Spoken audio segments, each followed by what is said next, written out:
Hello student, welcome back to SMS education. तो आज की क्लास में हम अपनी जर्नल एंट्री सॉल्व करेंगे जो कि नॉमिनल अकाउंट से रिलेटेड है। लास्ट क्लासेस में हमने पर्सनल अकाउंट और रियल अकाउंट्स की जर्नल एंट्री सॉल्व करी थी। तो आज हम नॉमिनल अकाउंट के बारे में पढ़ते हैं। तो यहाँ पे सबसे पहले हमने रूल लिख लिया है कि नॉमिनल अकाउंट में डेबिट करते हैं सारे खर्चे और जितने भी हमारे लॉस होते हैं, और जितनी इनकम और गेन्स होती हैं वो सारी क्रेडिट साइड जाती हैं। तो सिंपली रूल लिखा है, वही अप्लाई करना है हमें। तो पहली एंट्री में लिखा है paid ₹12,000 at salary as salary. तो यहाँ पे हमने सैलरी दी है 12,000। तो यहाँ पे ऑटोमेटिकली, क्योंकि सैलरी हमारा एक्सपेंस होता है, खर्चा होता है, बिजनेस के लिए सैलरी एक खर्चा होता है, तो खर्चों को डेबिट करना है। हमारे नॉमिनल अकाउंट के रूल में लिखा है तो हमने इसको डेबिट कर दिया। अब यहाँ पे पेमेंट मेथड क्लेरिफाई नहीं किया गया है कि कैश से पेमेंट किया है या बैंक से। तो जब भी ऐसी कंडीशन होती है जहाँ पे क्लेरिफाई ना किया जाए कि कैश पेमेंट है या बैंक पेमेंट, तो ऐसी कंडीशन में हम उसको बैंक अकाउंट ही मानते हैं। तो इसमें बैंक अकाउंट डेबिट हो जाएगा, क्रेडिट हो जाएगा। एक मिनट,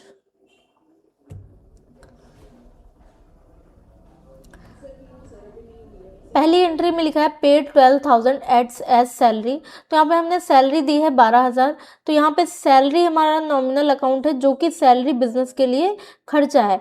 खर्चों को हम डेबिट कर देते हैं जैसा कि रूल में लिखा है, डेबिट एक्सपेंसेस एंड लॉस। फिर यहाँ पे पेमेंट मेथड क्लेरिफाई नहीं किया गया कि कैश के थ्रू पेमेंट किया है या बैंक के थ्रू। तो हम यहाँ पे ऐसी कंडीशन में जब क्लियरिफाई ना किया जाए कि कैश पेमेंट है बैंक पेमेंट, तो हम वहाँ पे उसको बैंक अकाउंट मानते हैं। तो यहाँ पर हमारा बैंक जो है वो क्रेडिट हो जाएगा।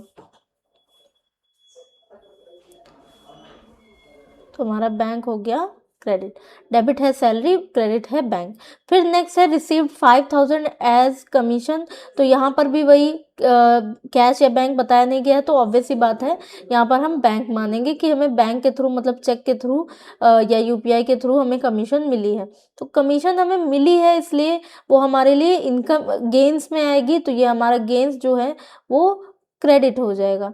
तो क्रेडिट हो गया हमारा गेन्स, और बैंक अकाउंट यहाँ पर हमारा डेबिट हो जाएगा क्योंकि बैंक हमारा रिसीवर हो जाएगा। फिर लिखा है पेड रेंट 8,000।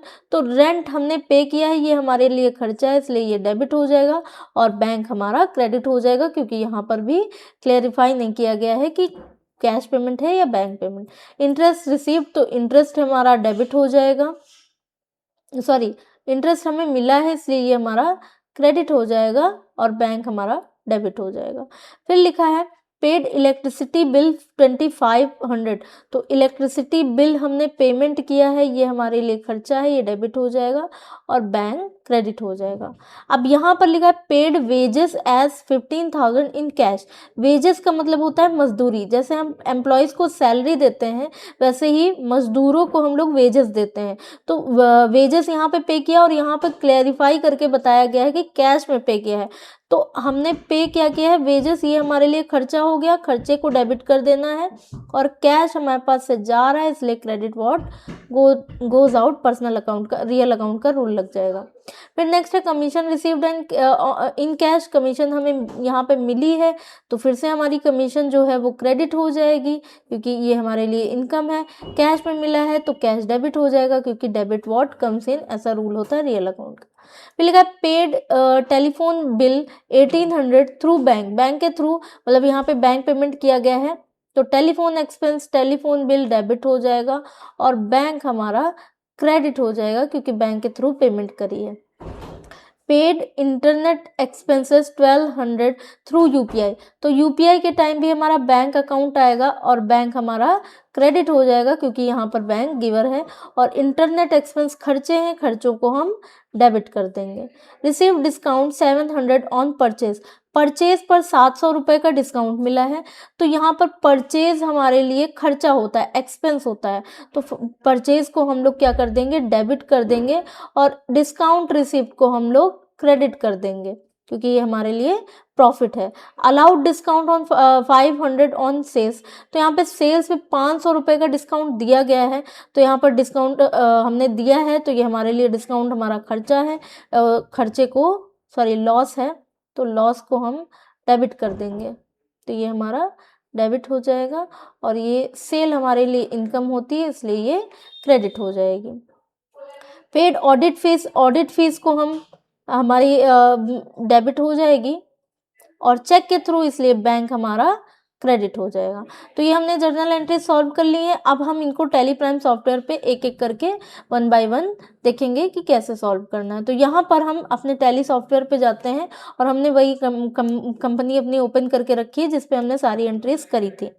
तो हम वाउचर एंट्रीज पे जाएंगे, पेज अप करके लास्ट एंट्री देख सकते हैं। ये लास्ट एंट्री हमने कल रियल अकाउंट की करी थी। अब हम यहाँ पे आके एंट्रीज करेंगे नॉमिनल अकाउंट की। तो हम पहली एंट्री अपनी देख लेते हैं। पहली एंट्री है पेड 12,000 एज सैलरी। तो यहाँ पे पे किया है, वाउचर हमारा पेमेंट लगेगा, F5 से पेमेंट वाउचर लगाएंगे। सैलरी का लेज़र हमने अभी तक नहीं बनाया, तो क्रिएट पे जाके सैलरी का लेज़र बनाएंगे under indirect expense. Amount 12,000 debit कर देंगे और यहाँ पर बैंक क्रेडिट होगा। तो बैंक का लेज़र हमने HDFC बैंक नाम से बना रखा है, उसी को यूज़ कर लेंगे हम। नेक्स्ट एंट्री में लिखा है रिसीव्ड 5,000 एज कमीशन। तो कमीशन क्रेडिट है, तो यहाँ पर F6 से रिसिप्ट वाउचर लगाएंगे, कमीशन का लेज़र क्रिएट करेंगे।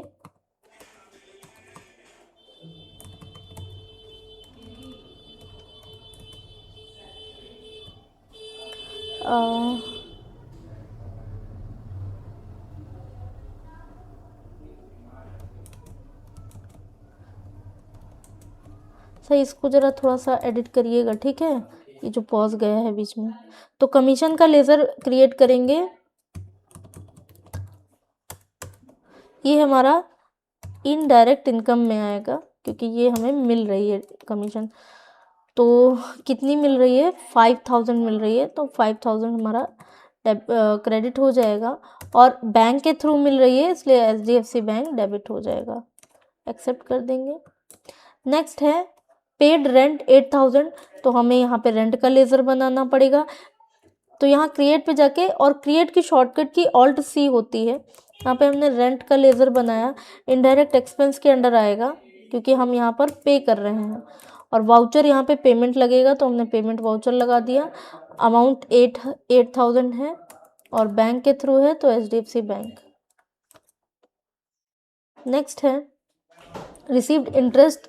तो 1200 रुपये का इंटरेस्ट मिला है। अब ये इंटरेस्ट हमें मिला है तो हम यहाँ पे रिसिप्ट वाउचर लगाएंगे, क्रिएट पे जाएंगे और इंटरेस्ट का लेज़र बनाएंगे।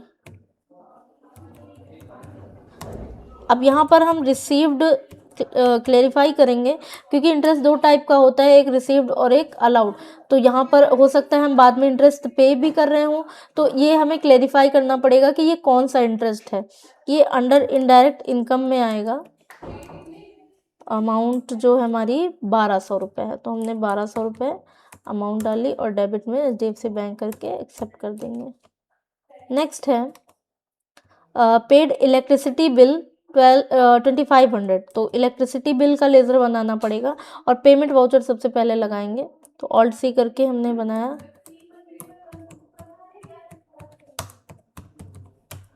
इनडायरेक्ट एक्सपेंस के अंडर आएगा। अमाउंट 2,500 है तो वो हमने फिल कर दी, और ये बैंक के थ्रू है तो यहाँ पर हम HDFC बैंक लगा लेंगे और एक्सेप्ट कर देंगे। नेक्स्ट है पेड वेजेस 15,000 इन कैश। तो हम यहाँ पे पेमेंट वाउचर लगाएंगे, वेजेस का लेज़र क्रिएट करेंगे।